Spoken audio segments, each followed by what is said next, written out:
Orang yang rajin tahajud akan mendapatkan 4 keutamaan yang tidak didapatkan oleh orang-orang yang tidak tahajud, sekalipun sholat fardunya begitu khusyuk. Di antum sholat fardu khusyuk, bagus, tapi nggak tahajud, nggak dapat 4 keutamaan itu.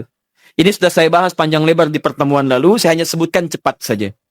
1, Allah akan mengangkat karir, pekerjaan atau aktivitasnya di tempat yang terbaik. Ya, jadi kalau antum misalnya pengusaha atau orang karir di kantor dan sebagainya, itu akan cenderung kemudian ditolong oleh Allah, diangkat ke tempat yang terbaik. Terbaik itu tidak harus puncak yang paling tinggi, direktur tidak misalnya. Tapi tempat yang bisa membuat nyaman hidup Anda, sholat bisa nyaman, bergaul juga nyaman, dan tenang kehidupannya. Mungkin level Anda nggak sampai puncak ya direktur utama, mungkin direktur 1, 2 gitu ya. Tapi Anda dijauhkan dari hal-hal yang maksiat, dijauhkan. Sholatnya enak, punya ruangan nyaman dan sebagainya.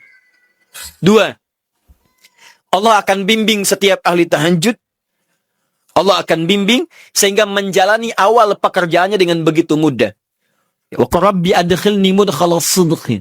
Ya Allah, tolong bimbing saya supaya mengawali pekerjaan dengan cara yang benar. 3, awas hati-hati. Anda memang posisi tinggi, sekarang dapat proyek. Apakah setiap yang dapat proyek menjalani pekerjaannya dengan benar? Belum tentu. Jangan tinggi-tinggi lah. Maaf ya, apakah orang tua yang sekarang menyekolahkan anaknya ke tempat belajar, menjalani awalnya dengan benar? Hati-hati ya Bu ya, Pak. Bapak Ibu menyekolahkan anak dengan awal yang salah, maka memberikan jalan keburukan ketika dia belajar. Saya katakan, jangan pernah Anda masukkan anak Anda ke sekolah dengan menyogok. Bayar sekian supaya masuk, menyalahi aturan. Kalau awalnya saya sudah salah, bagaimana anak Anda bisa belajar dengan benar?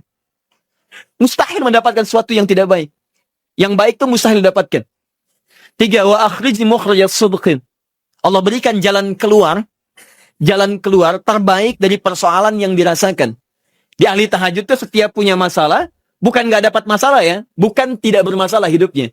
Dia mendapat ujian juga. Cuman sebelum diuji, diringankan masalahnya. Sehingga seakan-akan nggak punya masalah. Padahal sama dengan yang lain. Cuma saat akan dia lalui, Allah ringankan persoalannya sehingga mudah dilalui. Dan yang keempat ini yang hebat.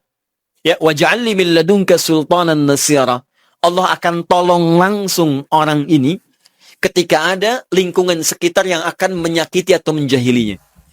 Kalau diisengi orang, diganggu orang, dan sebagainya, ini orang-orang seperti ini langsung mendapatkan perlindungan dari Allah Subhanahu wa Ta'ala.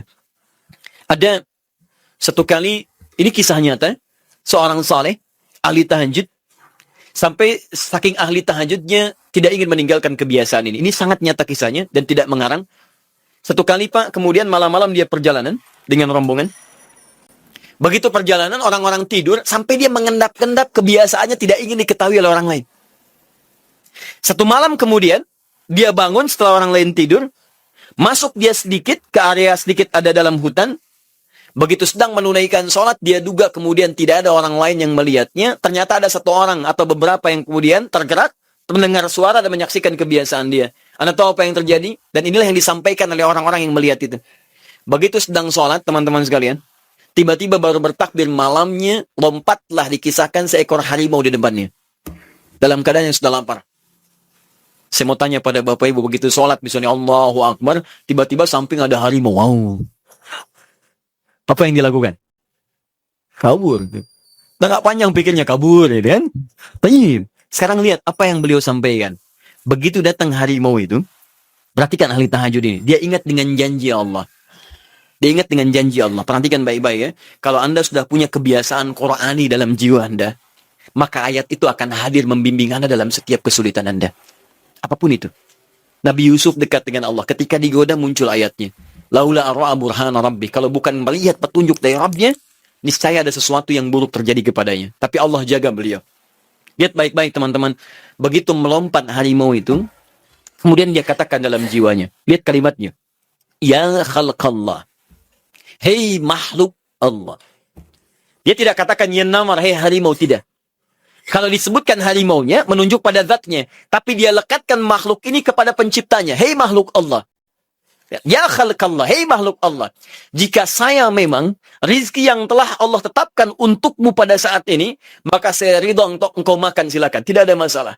Kalau Allah tetapkan saya sebagai rizki untukmu pada saat ini. silahkan.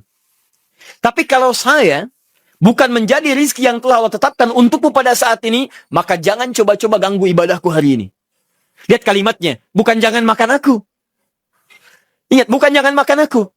Jangan coba-coba ganggu ibadahku saat ini. Atau aku akan mohonkan pada Allah penciptamu untuk menghancurkan kau saat ini juga. Perhatikan, dia minta jangan ganggu tahajudnya, bukan jangan makan dirinya. Apa yang terjadi ketika dikaitkan dengan ayat perlindungan tentang tahajudnya, maka tiba-tiba harimau ini pergi meninggalkannya, mengaum sekali langsung pergi. Anda bisa bayangkan. Bisa nggak malam-malam begitu Anda sholat, tiba-tiba ada nyamuk misalnya kan banyak tuh. Begitu Anda mulai disengat oleh nyamuk, diambil Anda katakan, hei nyamuk. Kalau ini memang rizki yang telah Allah tetapkan untukmu saat ini, sedot sebanyak-banyaknya. Saya ikhlas. Tapi kalau bukan, jangan coba-coba ganggu saya. Atau saya mohonkan kepada Allah pencipta untuk menghancurkan kau saat ini juga. Masya Allah. Kira-kira apa reaksi nyamuk? Makin banyak kayaknya. Coba cek. Berarti chemistry-nya harus lebih dibangun lagi. Tingkatkan. Itu waj'alni min ladunka sultanan nasira.